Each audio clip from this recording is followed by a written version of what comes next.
பிரதமர் மோடியுடன் பொதுக்கூட்ட மேடையில் எந்தெந்த கூட்டணி கட்சித் தலைவர்கள் அமரப்போகிறார்கள், என்னென்ன ஏற்பாடுகள் இந்த பொதுக்கூட்டத்திற்காக செய்யப்பட்டிருக்கின்றன என்கிற அண்மை தகவல்களோடு இணைகிறார் எமது செய்தியாளர் லதா. அவரிடம் பேசலாம். வணக்கம் லதா, விவரங்களை நீங்க பதிவு செய்யலாம். சரிதா, வணக்கம். பிரதமர் மோடி அவர்கள் கலந்து கொள்ளக்கூடிய தேசிய ஜனநாயக கூட்டணியின் பொதுக்கூட்டம் இன்று மதுராந்தகத்தில் நடைபெற இருக்கிறது. இந்த கூட்டத்தில் கூட்டணி கட்சிகளை சார்ந்த தலைவர்கள் ஒரு சேர மேடை ஏற இருக்கிறார்கள். அந்த வகையில் அதிமுக பொதுச் செயலாளர் எடப்பாடி பழனிசாமி, பாமக தரப்பில் அன்புமணி ராமதாஸ், மேலும் அமமுக, தமிழ் மாநில காங்கிரஸ், இந்திய ஜனநாயக கட்சி, புதிய நீதி கட்சி, தமிழக மக்கள் முன்னேற்ற கழகம், புரட்சி பாரதம் மற்றும் பாஜகவை சார்ந்த முக்கிய நிர்வாகிகள், இப்படி கூட்டணி கட்சிகளை சார்ந்த அனைவரும், அந்த கட்சியினுடைய தலைவர்கள் அனைவரும் ஒரு சேர மேடை ஏற இருக்கிறார்கள். மேலும் இன்றைய தினம் பிரதமர் மோடி அவர்கள் கலந்து கொண்டு சிறப்புரையும் மாற்ற இருக்கிறார். முக்கியமாக இதற்கேற்ற வகையில் புறம் ஏற்பாடுகள் அனைத்துமே தயாராக இருக்கிறது.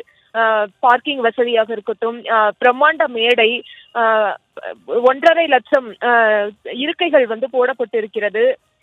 மேலும் இப்படியாக 7 அடுக்கு பாதுகாப்பு, 3000த்திற்கும் மேற்பட்ட போலீஸ் பாதுகாப்பு, இப்படி அனைத்து ஏற்பாடுகளும் ஒரு புறம் தயார் நிலையில் இருக்கிறது.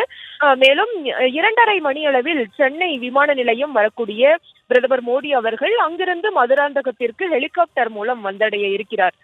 மேலும் இந்த பொதுக்கூட்ட மேடையில் அனைவரும், அந்த கூட்டணி கட்சி தலைவர்கள் அனைவரும் மேடையேறக்கூடிய நிலையில அனைவருமே சிறப்புரையாற்ற இருக்கிறார்கள். பிரதமர் மோடி வருகைக்கு முன்னதாகவே பொதுக்கூட்டமானது தொடங்கி ஒவ்வொருவராக சிறப்புரையாற்றுவார்கள். பிரதமர் மோடி வந்த பிறகு முக்கியமானவர்கள், அதாவது எடப்பாடி பழனிசாமி, அன்புமணி ராமதாஸ், டிடிவி தினகரன், இப்படி முக்கிய நிர்வாகிகள் எல்லாம் பேச இருக்கிறார்கள்.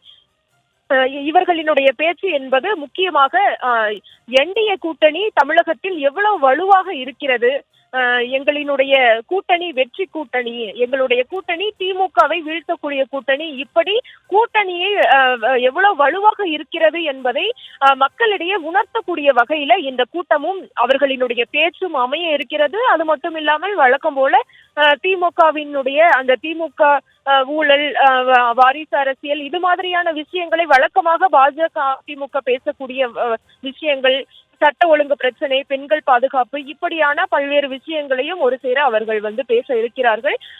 இதில் முக்கியமாக பிரதானமான ஒரு விஷயம், இந்த கூட்டம் முக்கியமாக எதற்கு நடக்கிறது என்றால்,